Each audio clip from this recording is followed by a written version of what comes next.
as I understood that it's our own beliefs that limit God's ability to interact with us. And at that point is when I feel like I transcended duality on another level, where I saw through the veil of Christianity. And in that moment, all three of us were beings who understood the 369 on the planet the way Jesus did. But when we get out of the way, guess what happens? We get in the zone. Those people who have had the whatever it was, whether it's music, sports, or whatever, if you've had a moment where you're in the zone, that's the moment where you got out of the way and God is using your body to experience physical reality. That's why it feels so good. And when you can learn how to get into the zone in anything that you do, then you're really transcending. You're becoming a Christ being.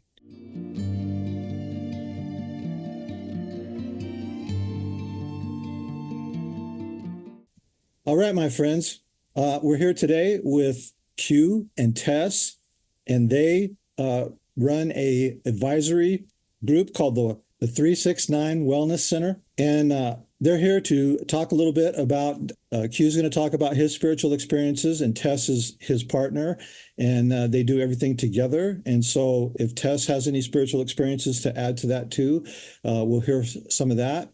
And I'd like to welcome you both to the show. Thanks for coming on. Thanks for taking time out of your day. And I appreciate you. Tell us a little bit about your spiritual experience. Thanks for having us. So it's really a difficult place to pick a place to start. Picking a place to start is difficult because it's such a broad experience. So what I'm going to do is I want to go back to kind of when the world changed for everybody, because that's when the world changed for me. And that was when COVID hit and everything shut down. When that time happened, I was working as president of a large solar company in Dallas. Had an office on the 45th floor of a downtown Dallas high rise. I had a nice 4,000 square foot, 5-bedroom home in a nice gated community on a lake in North Fort Worth, about a 45-minute commute.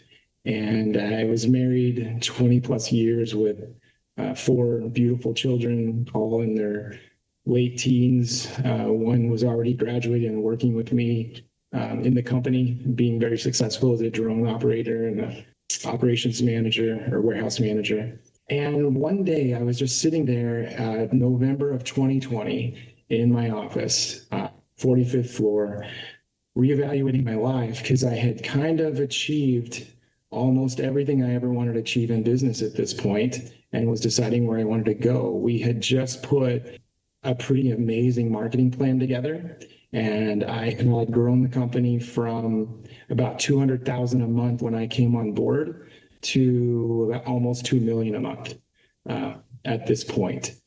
And we later, those results went on to put us on the 1,000. So it was definitely a pretty good accomplishment. But I found myself in a really rough situation because after COVID, we were a corporation, so we had a board. And as the president, I was answering to a CEO and a board that was telling me to cut payroll, cut staffing, do all of these things when we had done everything necessary to make sure that our staff was taken care of and that we were profitable. And while we didn't hit pre-COVID numbers, we were being held to those accountabilities and being cut payroll and staff because of it. And I have a very unique way of doing business. I empower my staff, I lead by example, and I never ask anybody to do something I wouldn't be willing to do. And so I asked a lot of my team when we were building this into the corporation that it became. And I made a lot of promises to those guys because I had had success previously in business. And I told them what we could do. And when we did that, we were going to take care of them. And as soon as COVID hit, I was being given ultimatums that I didn't like. So I'm sitting in my office and listening to some motivational talks, feeling the stress, the anxiety of what I had to do. I was either going to have to cut staff and break promises, or I was going to have to stand up to the board and fight back. And I knew that that could cost me my job. And in the process, I took stock of my life. I was listening to a really interesting motivational video it was actually Matthew McConaughey. if you ever heard some of the stuff that he does. But he was talking about priorities. And one of the things was we have two wolves. Which wolf are you going to feed? And then second is take the top 5 things that are most important in your life and write them down. And then look at where they prioritize.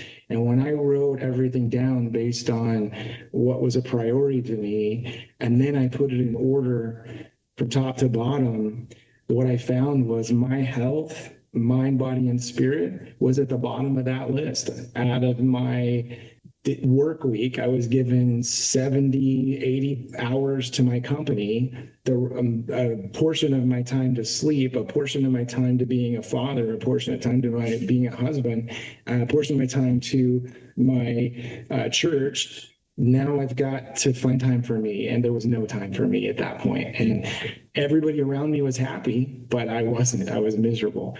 And so I wrote down these priorities in this planner right here. This little Post-it note has never left that spot since that day. And what it says is health, mind, body, spirit. Number 2 is to be the best husband to my partner that I can be. Number 3, to be the best father to my children that I can be. Number 4, to maintain the best friendships that I can. And then to have a career that helps me support all of those other priorities. But at the time, my career was at the top, dictating everything. And I just sat back and realized that we've been doing it all wrong. And I quit my job. I told my family that the gravy train's over and we're all going to work together. At that point in my life, I lived in Texas for the majority of my life. I had the opportunity to travel, and I lived in a few other places like Utah and San Diego. So I'd experienced mountains and beaches and other things. And at this point in my life, I had 4 weeks of freedom a year to go and travel and live the world. And I had great income. But outside of those 4 weeks, I was pretty much a slave most of the time. And my heart is outdoors. I'm active. I don't like the heat in Texas. It's always, hot through from like April to October. I was just there last week and it was 90 something degrees in October. Oh, wow. And it's flat. I love the mountains. I love trees. I love rivers. I love oceans. So I had to find a place to go. And it took me about 6 months to find the inspiration. But in about March of 2021, I was still sitting in my home in Fort Worth, figuring out where I wanted to move to and relocate. And I was inspired to go on YouTube and type best mountain towns to live in America. And when I did that, I found these top 10 videos, top 10 best mountain towns to live in. So I started watching them. I watched 3 of them. And in the first 3 videos I watched, Leavenworth, Washington was at the top of that list. And I'd never heard of it before and looked into it. And it was this beautiful little Bavarian town tucked away in the Cascade Mountains with this beautiful river running through it. And it's about 2 hours east of Seattle. And so I decided that, I didn't decide, Spirit made me feel as though this is where I was called and needed to be. And so I shared that with my family. We talked about it and I moved up here and I ended up working at a ski resort for a bit. Loved absolutely what I did. I got to ski every day. I got more skiing in that year at the end of the season than I'd ever had previously. And I was working for minimum wage. Yeah, I used to work on a ski lift. That's what brought me to Idaho. So then I went on to work at a zipline course in the summertime.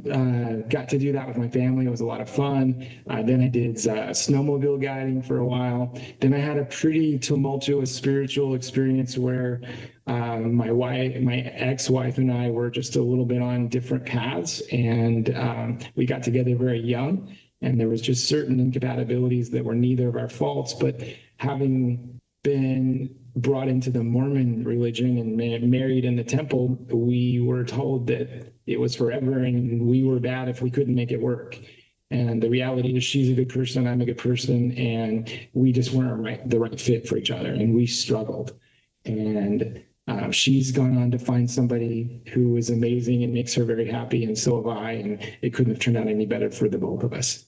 Yeah, So I can definitely relate to that. So I went through a divorce. It was a pretty rough divorce. I ended up moving back to Texas for a short time, found myself in a situation where through COVID and other things that happened, I was homeless. I didn't have anywhere to go for a short time. So I ended up in my sister's shop in a warehouse and was there for about 3 months. And it was the perfect place for me because I was really just out of time, out of stress. And what I had done whenever I left corporate America is I really got myself out of time at that point. I understood that we live in a reality differently than we were told, and that we're trapped as slaves in time mentally. And that's what keeps us from being able to access the spiritual side of this world.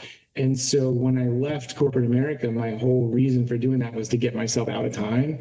And the whole time from 2021 when I left until I got my divorce, every day was a Saturday to me. It was blissful in so many ways because I was allowing myself to operate in things that I love to do, non-stressful and completely out of time. So I was always able to stay connected between my 3 and my 6. We'll have to talk about the 3, 6, 9 and what that means. But in Christian terms, you could say my flesh and my soul or my spirit.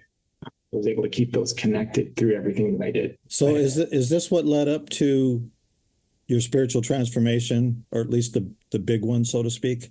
This is where the real transformation had been studying the, I went through the Mormon church. After I left that, I went into studying quantum physics and science and history, and I studied ancient religions. Through all of that process. And then it led me to following Nikola Tesla, the spirit. And I was inspired to follow the workings of Nikola Tesla because I all of a sudden saw some of the things that he did and realized it was pretty fascinating. For example, most people don't know that in 1896 at the Chicago World Fair, Nikola Tesla was operating a remote control, wirelessly powered boat by several hundred meters or dozens of, and not only was it powered controlled remotely, but the power was being sent wirelessly also in 1896. So to have that technology then makes me realize that what we have today isn't really that special. It's just been suppressed for quite a long time. Yeah. I'm a fan of Nikola Tesla, and yeah, what we got from him was just the tip of the iceberg because of ignorance and greed and everything else that. Yeah. So along this journey, let me switch gears and tell you about my spiritual path as I was discovering. So I had discovered the 369 within myself in the Holy Trinity. And I realized as I was, but I didn't realize it as the 369. I just realized it as the Trinity. And I realized that Jesus talked about the Trinity. I and my Father are one. I realized that Chad and Con Brook are one. Makes sense to me. That's how I experience life. Others don't, but I do, and it made perfect sense to me. And this is by the time I was in my, like 2021, 2022, that I was coming to these realizations. Maybe you can explain to the audience quickly about Chad and Kondrak. Yes. Because we talked about that a little bit before, but the audience doesn't know that, or are you already leading up to that? Okay. So I had a spiritual experience when I was 4, where I became aware of my non-physical self. And that developed into an imaginary friend for a while that I perceived as Con Brook. It was very vivid, very real. And I don't want to go too far into that story here because there's so much more I want to share, but it's quite a magical story in and of itself. And in that, over time and as my beliefs and perspectives and focus changed, so did this entity, which I now know as my higher self. But in the end, it came back around to me understanding and knowing that that childhood friend that I played with as a kid was my higher self and was there with me all the way. It reminds me of the poem Footprints in the Sand. My grandmother had this beautiful little photo that she had on the wall, footprints in the sand. And the moral of the story is there's a point where there's only one set of footprints, and the person looking at that, knowing that Jesus was walking with them, realizes that the times when there was only one set of prints, that it was the toughest time in that person's life, and they felt like Jesus wasn't there, and they turned and said, "Why did you leave me at this time?" And Jesus said, "Dear one, I didn't leave you. That's when I was carried." And so to me, that was always very special. So I internalized that and realized that I was never alone in the things that I went through. And in that, like Saul became Paul, Chad became Con Brook. And there was a point when I left corporate America where there was no amount of consumerism and money and things that could serve my ego that had any sway over me anymore. I always knew, lay not up your treasures on earth, but lay up your treasures in heaven. But this was a pure shedding of the ego and the transcendent. And I went through a point where I don't even want people to call me Chad, because I don't think and operate in the ways that Chad did. I've transcended those ways. Right. So people that knew me before 2020 knew a version of me that doesn't exist anymore. Right. So, and how old were you at this time about? Gosh, where was I? Around 44, I guess, the time. And this was also the time around the time I discovered that I had Asperger's syndrome, which brought up a lot. It answered a lot of questions about why I struggled to communicate and why I would get frustrated easy. And I was always perceived as being angry when I was really just being misunderstood and reacting to the frustration of being misunderstood rather than being angry. And that's still a problem I have with people who are close to me from my past. They just misunderstand me and don't realize what I was going through. I've always felt that, and it's just an intuition, that Asperger's was just a shift in consciousness, and it's not the negative connotation that parts of society try to put on it. So it's not, you're not the problem. It's the old way of communicating. I may ruffle some feathers here, but I have a theory. I'm not sure if you're familiar with the Myers-Briggs personality type, but there's categories that of cognitive function that most every human falls into, and it's pretty accurate. Being in corporate America, managing sales teams, marketing teams, and staffs of people, I've been involved in all types of personality tests, from the red and blue to all of the different ones out there. And Myers-Briggs to me was the one that made the most sense. And that was derived from Carl Jung. And so to me, it makes the most sense. And neurotypicals tend to be, there's a spectrum. And autistics, there's a people on the autistic spectrum, there's a spectrum. And what I found, if you plot that across Myers-Briggs, typically those who are autistic are more introverted and those who are neurotypical are more extroverted. So I see it as a brainwashing and dumbing down of a society. And those who are more extroverted are just more connected to their three or their flesh and all the worldly thoughts and things that are important. And they have no empathy and compassion for others because they're only trapped in the egoic mind of the self. So they're service to self. And those who are more introverted, and then you go further into the introverted spectrum, you get into autism, but those people have more of a connection to the non-physical side, the six. So you have people who are extroverted in threes, and those are the ones who step on everybody's toes. And then you have people who are more introverted and into the six, and that's when you get into the autistic spectrum. That's the way I see it. Neurotypicals are brainwashed to believe a lot of false things. The kingdom of God is within, right? I have a granddaughter who is on the spectrum, and her mother and I sometimes have not really clashed, but I guess lightly disagreed, and because she wants to treat her like society thinks that she should be treated. And I'm like, no, she's special. There's nothing wrong with her, So that's great. If we could all understand how to interact with those on the spectrum, it would teach us a lot about our own works, I believe. Yeah. Yeah. I agree. Let's see. Tell us when you really switched gears. I guess you kind of did that already, or correct me if I'm wrong. So on the spiritual side of the timeline, I was exploring a lot of Nikola Tesla. I had come through pretty much all of Christianity. There's a lot of discoveries that I made along the way that play into this, but I'm going to just speak to the highest level now because I don't need to validate anything that I'm saying at this point. I'm just going to speak my truth. I discovered that every last one of God's messengers who pierced the veil and brought truth through had their message hijacked, including Nikola Tesla, including Joseph Smith.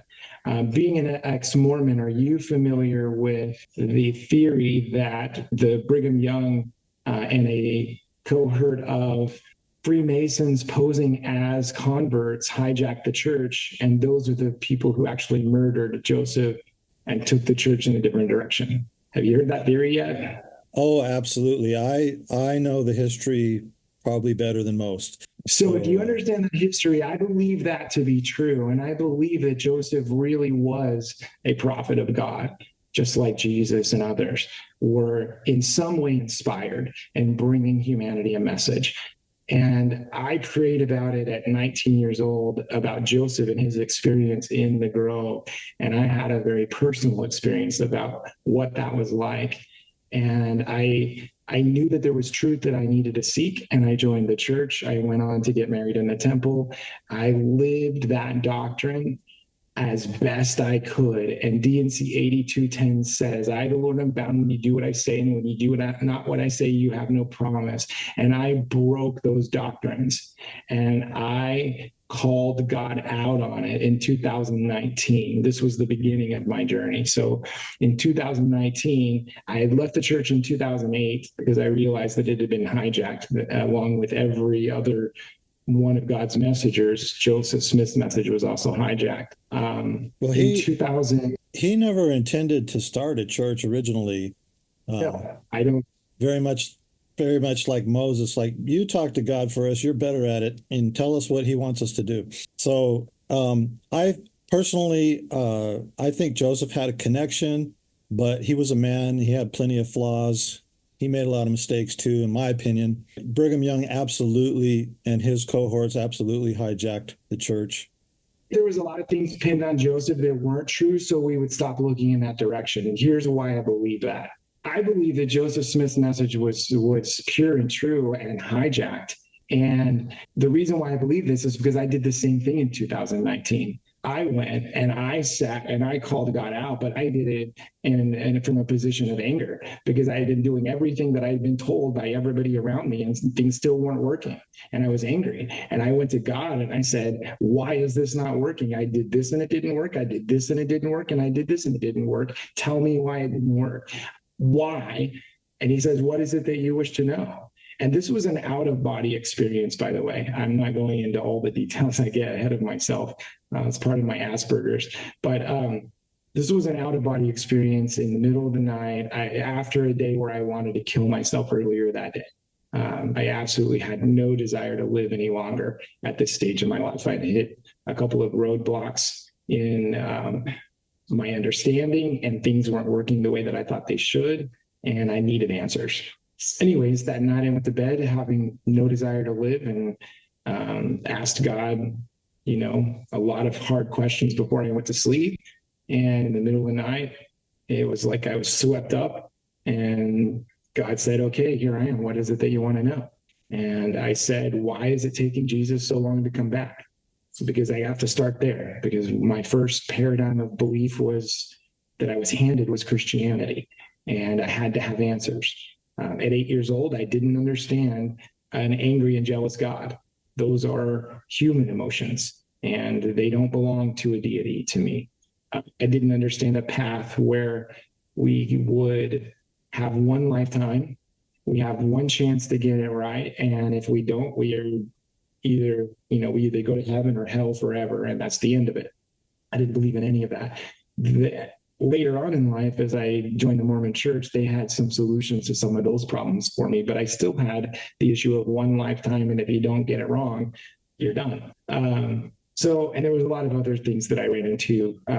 So at this point, I'm in this space. I'm asking God, why is it taking so long? And God says, dear one, it's not taking the world is not waiting on Jesus to come back and save them as they believe. Jesus is waiting on the world to uncover his true message and follow him. So he gave us a map, a guide that we're supposed to follow. And when we do that, our consciousness will evolve. The way I see it, our physical bodies, we know the path of our physical bodies. We're born as infants, we go to toddler, then we go to childhood, then adolescent, then adult, right? Young adult, middle age, old adult. We see the stages. But what we don't know is that we're supposed to go through similar stages spiritually. I personally know of 7 stages of growth that we're supposed to go through that I've experienced personally, and I've mapped out through others that I've seen along the way, and I can see kind of where they are looking in reference to my own frame of perspective. In that, I want to be guided. I want to make sure I'm conveying this in the way that Spirit wants it to be heard, not so much just in the way that I experienced it, because not everyone's going to understand my experience, but they will understand the message of Spirit. So let me regroup on that, because this is where we get into the multidimensionality of this reality is not what we thought. So back to the space that we are supposed to evolve our spirits. So most of us are walking around in adult bodies with spirits that are virtually 3-year-olds, babies, and don't know it. And we act as though we have authority and power, and we don't, because we are trapped in either ignorance, stubbornness, selfish arrogance, or selfishness. And those 4 negative emotions make up the concept of fear. And then the positive, and there's more, but those are the 4 that really lead to us. And then everything else on the other side is love, happiness, joy, peace, those things. And we really only operate in 2 emotions, and we have to transcend those lower energies. And if we get trapped there, then we're trapped inside the veil of ignorance, selfishness, stubbornness, or whatever. And that causes us to be afraid. Fear causes us to be disconnected from our intuition, and then we can't be guided. And so then when we manifest, and right now, see, this is why it's so hard for me, because if you don't understand how your thoughts create your reality, then you don't realize what I'm trying to say here. I apologize. This is where I get stuck. I don't know how to convey this in a way that is going to make sense to someone who hasn't experienced it. It's like, how would you explain the color purple to a blind person? Right. Yeah. I agree with you. I'm a firm believer that we create our reality with our thoughts and beliefs and so on and so forth. Thank you. So if you can follow me, then that's the most important part. So if we are able to understand that being trapped in those lower energies of fear is what holds us down into the ego and the flesh, yeah.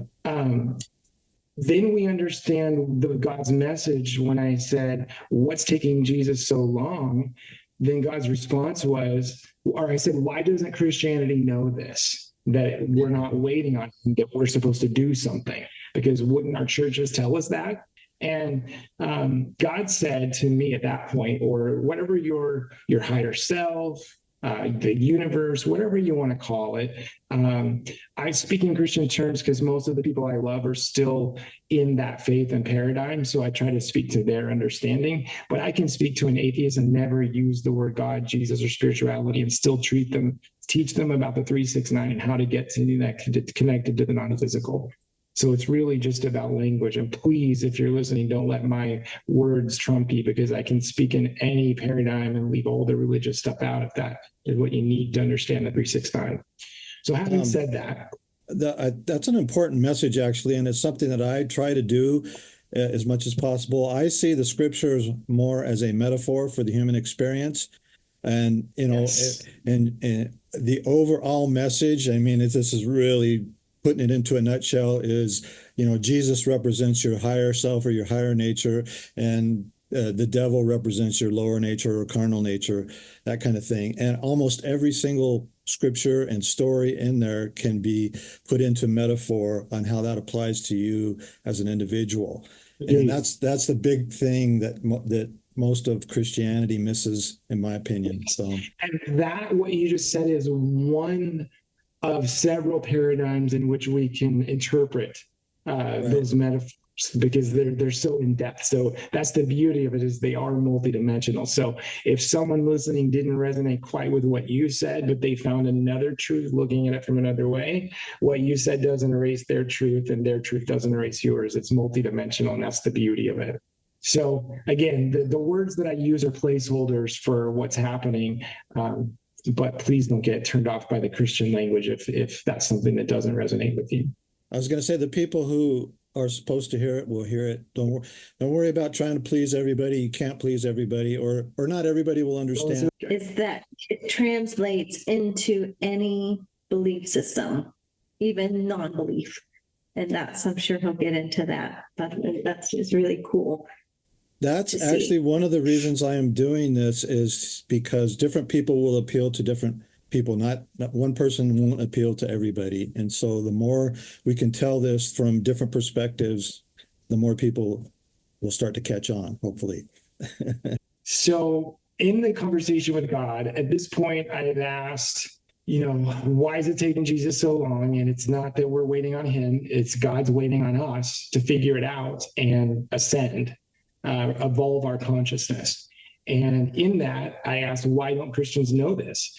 And the response was, because Christianity is trapped inside a box of beliefs that limit their perspective of God, what God is, who God is, and how we can interact with God.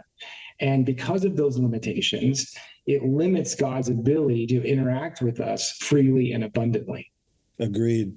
100%. So when we're trapped in the egoic mind of the flesh, and a negative energy comes, it's only coming into our experience because of something we've previously thought, believed, or chose to do. Our thoughts, beliefs, choices, and actions is what manifests into the physical future. From the present, we're always creating the future. We can always see past and future from the present with our memories from the past and our inspirational visions of the future, but we're always in the now. The way I experienced life at first was I lived in time, and I was a one-dimensional consciousness. I thought of me, what I needed, what I wanted, and nothing else. And that's pretty much where we all are as an infant, right? I'm hungry, I'm thirsty, I have a dirty diaper, I want to sleep. We don't think much about this. That's a one-dimensional consciousness, okay? But then we become a two-dimensional consciousness as we grow, and we become aware of our surroundings and other people. Oh, I'm not the only one out there.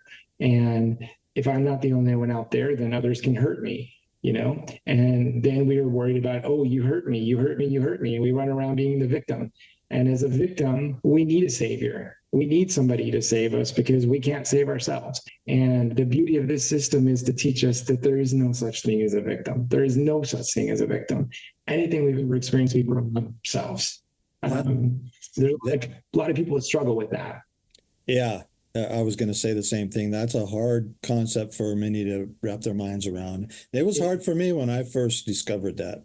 And it was hard for me too. And I honestly didn't want to accept it for a while. And that's part of why I struggled the way I did and found myself in a place where I wanted to kill myself in 2019, because I was rejecting some of the truths that I knew to be true and not understanding it. This is part of what helped me is, as I understood that it's our own beliefs that limit God's ability to interact with us. And at that point is when I feel like I transcended duality on another level, where I saw through the veil of Christianity, I call it the fog of insanity. And it's the limitations and false beliefs that keep us trapped in fear. So when I look at the Bible and it tells me that you judge something according to its fruits, you judge a tree according to its fruits. If it bears good fruits, then it's good. And if it bears bad fruits, then it's not. Jesus Christ told us that he was here to share the gospel. I was told that the gospel means good news. Most Christians don't know what that good news is. And even have a harder time trying to live it and explain it to others. So I've spent my entire life trying to understand what that meaning was. And what I've come to know is the gospel is that we don't have to die to experience the kingdom of heaven. It's what Jesus told us. We do not have to die. Yet Christianity and even the Mormon church, I was just watching a general conference talk from last spring. The prophet said, when we experience heaven after this life, which is a lie. After this life, the only way that's going to happen is if we get it wrong, because death is not a free pass. How naive are we to think that we can live a life and not perfect ourselves, not become perfected in Christ before we die, and then somehow magically that's going to happen after we die? No. What happens is we don't understand what heaven is. When I was 8 years old, I realized that the idea that heaven is this place where the streets are gold and everybody's happy and we're going to spend our time on our knees worshiping God, that didn't make sense to me at all for eternity. Why would we go through all of this to do that forever? No, heaven is a multidimensional place that is a physical place that God can't experience without us. That's why there's a Holy Trinity. Yeah, in my house are many mansions. There you are. In my house is that. That's one of my favorites. That's the 9. In my house is the 9. In many mansions means there are multiple timelines, and we can experience any of them if we connect to our Christ consciousness, because through Christ consciousness, he will go and prepare a place for us. And what that means is when we're connected, we have the ability to transcend space-time. Our consciousness goes out of this physical body and into the non-physical realm, and then we can span space-time and go in past and future. And in that, I am a time traveler. I have done timeline transformation therapy. I've gone forward in my times. I've found the version of me that was the best version of me that I could find from the place that I'm in. And I spent a lot of time with that person and said, how did you get here? How did you create this life that is so magical, that is so far from what I believe I could create? And I lived in that body and envisioned. You hear Joe Dispenza, you hear Neville Goddard, feel as if. The Bible says, pray feeling as if you've already received it. Well, the way that I did that is I jumped in the vehicle of Christ consciousness. I got my 3 into my 6, and I went into space-time, and I'm reality transferring timelines. And I say, I like this one. I'm going to spend a lot of time here. And every time I felt negative, I felt stressed, or every time I closed my eyes after that, I would go back to that spot. And my life has been magical ever since. See, this is exactly what it means. This is a perfect metaphor for Christ coming in the clouds. He's coming through the clouds of illusion and dogma and all that sort of thing. Yes. That's why I say. And we will raise up to meet him means there's a lot of scary things going on in this world right now. And there's a lot of people who are terrified. And guess what? I'm experiencing heaven. I live a magical life. I have the most amazing view behind me. You can't see it right now, but there's a river back there that has the most amazing view. We watch bald eagles fly around. I mean, it's incredible, the life that I've manifested. And it's not Chad. It is Chad getting out of the way and serving Christ consciousness in all that I do, the 369, the highest good for all. And when we do that, there's nothing we can't do. Yeah, I agree with that 100%. So one of my favorite scriptures is Philippians 4:13, and it's always been with me since I was a little kid, but I translated into the 369 as this: my flesh can do all things through my 6, Christ consciousness, who strengthened Jesus the man and also strengthens me. Because Jesus the man, when he was in his 3, was connecting to his 6, and he said that I am the way, the truth, and the life. And then later he says, the words that I speak are not mine, but the words of my Father. And in that is a 369. And then he also said, and this is in John chapter 14, I think around verse 20, my Father is in me and I'm in you. That's a 369. Yeah, 14:20. Yeah, I am in the Father is in me, and I am in you. I know the scripture is probably better than most too. It's all, everything that you're talking about and that a lot of us are talking about, it's all in the scriptures if you can see past the dogma. I want to throw you a curveball. Okay. I feel inspired to share this with you. I discovered it about 3 years old, about past lives. And I discovered that I was my most recent past life, I didn't live through the womb. I was my uncle's twin in my grandmother's womb, and it was in the 1950s, 1959. And my grandfather, she was only 19, and it was her third kid, and they were in the military. And so it was a military birth, and they didn't know at the time, they didn't do sonogram, so they didn't know she had twins. My uncle Danny was born, and then shortly after that, another baby was born, and it was a stillbirth. And because they didn't know about it and nobody had known, they decided not to tell anybody. So my grandma and my grandpa were the only people that ever knew that that happened. And when I was 3 years old, I was sitting in the living room, and my grandparents had adopted me at this point, paternal grandparents. And I was sitting in my living room, and I had this inspiration, and I turned to my grandmother and said, "I'm Uncle Danny's brother." And she's like, "What are you talking about?" And I said, "I'm Uncle Danny's, but he's my brother." And she said, "Well, like, yeah, I guess he is, because we adopted you and you're our son. So now," and I said, "No, I was your son before, but I died, and I wanted to come back and be with them. And so I came back, and now here I am, and he's my brother."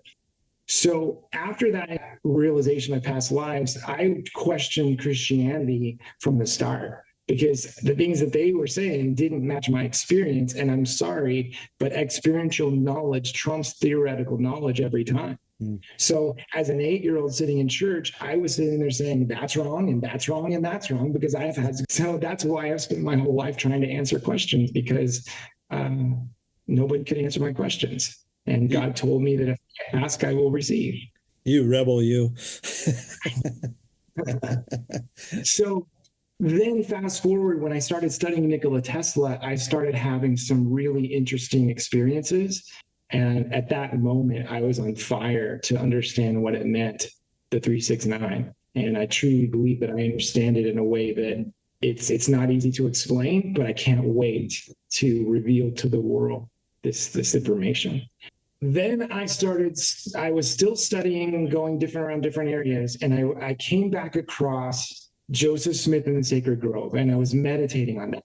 And in that was the first time that God showed me the 369 in the way that Nikola Tesla meant it. And it was God the Father was the 9, Jesus was the 6, and Joseph was the 3. And Joseph knew it. And what happened was, in that moment, I was connected to all 3 beings: Chad, Joseph Smith, and Nikola Tesla. And in that moment, all 3 of us were beings who understood the 369 on the planet the way Jesus did. Okay. And in that space, I knew that there had been others who had been there, but few. What we know about the soul is we're all one, right? So we know that we can tap into all lives, and we can. There's a lot of clouded mystery there that we don't know. And I want to go into all that too much now, but just that what we believe and what actually happened may not be the exact same thing. So anyways, in that, I realized that Joseph Smith understood the 369, and that the powers that wish for us to not have the truth and not know how to get connected found that this truth had been revealed and moved quickly to hijack it. And that's where I believe, I personally believe that it wasn't 1,000 converts that came over, but it was 1,000 Freemasons posing as converts sent by the powers that control everything today. They've been controlling it since Jesus's time. This is nothing new. I don't want to get on the conspiracy rabbit holes too far, but you can't ignore it. Every single organization was founded with truth, still contains truth, but somewhere between the time it was founded and now, the people who were benevolent were kicked out, and the people who lead them now don't care about us, and they want to keep us trapped in a reincarnated death and life cycle where we fail to ascend. See, the fact is, we're not supposed to live 100 years. Prior to that, we lived much longer, up to 1,000 years. The truth is, when we cure ourselves of ignorance, stubbornness, arrogance, and selfishness, we gain access to our Christ consciousness. And when we gain access to our Christ consciousness, we gain perpetual life. That's the gospel. That's the good news. And it's mistranslated as everlasting life or eternal life in a lot of scriptures, but it's really everlasting, meaning as Jesus was, we can be. as Christ beings. So when Jesus was a Christ being, he not only said, I'm a son of God, but so are you. He also said, anything I can do, you can do also, and that I will give you the keys to the kingdom of heaven. So in that, if we do what Jesus asked us to do and follow him, and we ascend our consciousness by overcoming those lower levels, gaining access to love, compassion, empathy. And as we use those resources over fear in the highest good of all involved, that's when we ascend to become a Christ being. That's the nature of being sin-free right there. And when we achieve a state of sin-free in the now moment, we're a Christ being. There's nothing we can't do. And here's the secret. Anybody listening has experienced being a Christ being at some point. And those are the moments when you have pure joy. You're just so happy and laughter because you're not doing anything to be in sin. You're free from sin in that moment. And in the moment that you're sin-free, you have access to the kingdom of God. The challenge is staying sin-free. And we all struggle with that. But understanding the true nature of sin, which is love and fear, well, the way we transcend that is duality. Duality is an illusion. The idea that something is good or bad is false. Everything that's happening to you is happening to you to teach you what you need to know to cure yourself of your ignorance, stubbornness, arrogance, or selfishness. And when we cure ourselves of those things, we've bound Satan and we're sin-free. We are Christ beings. Yeah, we're kind of a hard nut to crack, which is why it takes so many lifetimes. But here's the thing. I believe we're at the stage in humanity where this is the last lifetime for many of us to have to go through the life and death cycle. I think there's many, not even from my generation. I was born in 76. My dad's generation was born in 56. I think there's a lot from that generation that still have the chance to ascend. I don't know that there's going to be a lot from that generation. A lot will reincarnate, but there will be a few from that generation that do. From my generation, I believe that there will be more, but still few. And the next generation, our children and those that are coming further, they're going to be living much, much longer lives.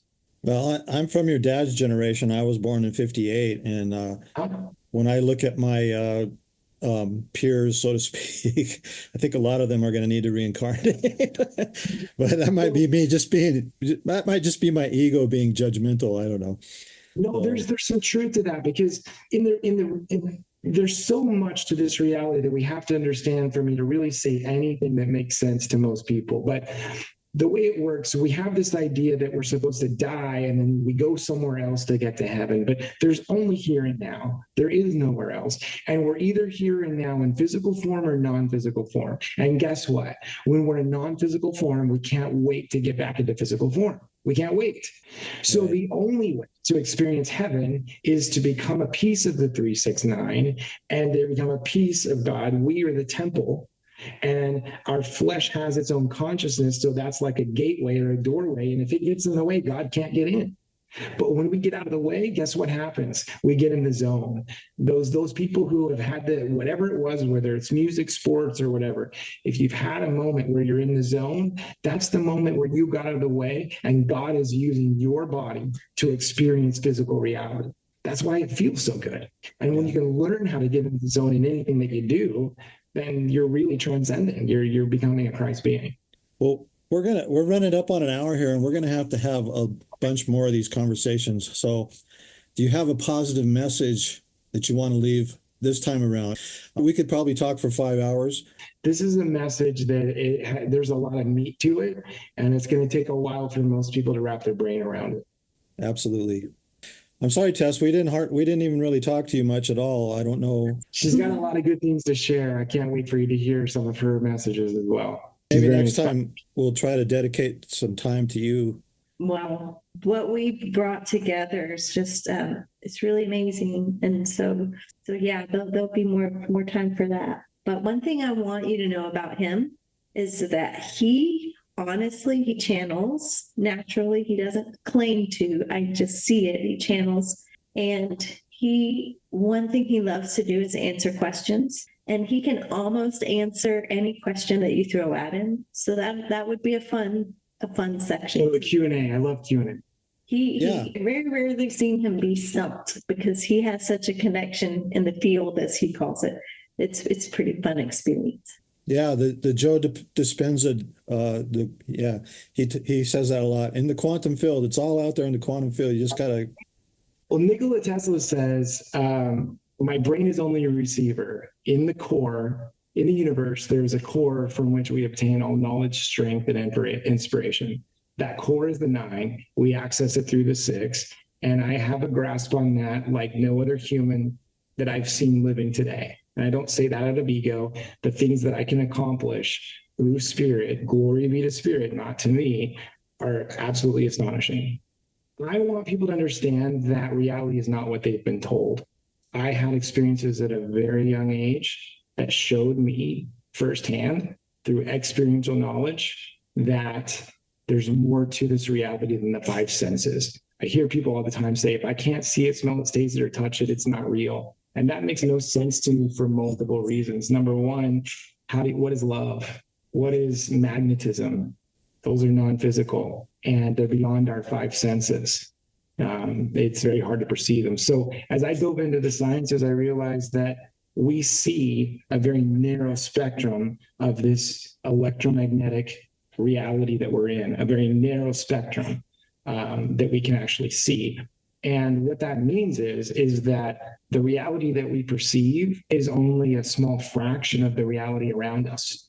I've spent most of my life experiencing the non-physical side of this reality through intuition in ways that people are only beginning to today. I hear spiritual teachers out there talking about experiences that are so profound for them, and they were experiences I had when I was 4 years old. And they're speaking like they're the authority on the planet. And all due respect to them, they have no idea who's out there in front of them because they can only look downwards in consciousness. They can't see upwards in consciousness. So we have to be careful and humble to realize that no matter where you are, there's always somebody ahead of you, always. And you have to be humble. So my true message is this. I do not, Chad, the person that you see here, has no desires for anyone else that benefits me personally. My desire is for people to not hear me, not hear my message, not do what I say, but to hear what I say, then take that and go inward and ask whatever spirit guidance, God, whatever it is that you trust, go inward and ask, and then match that with your experiences and your intuition, and I can promise you that you will be led and inspired in the direction that you should go. As long now, I have to put a clause on that if you're not operating in the highest good, if you're operating in selfishness, stubbornness, or arrogance, then it's not going to work. Ignorance is forgivable if it's innocent.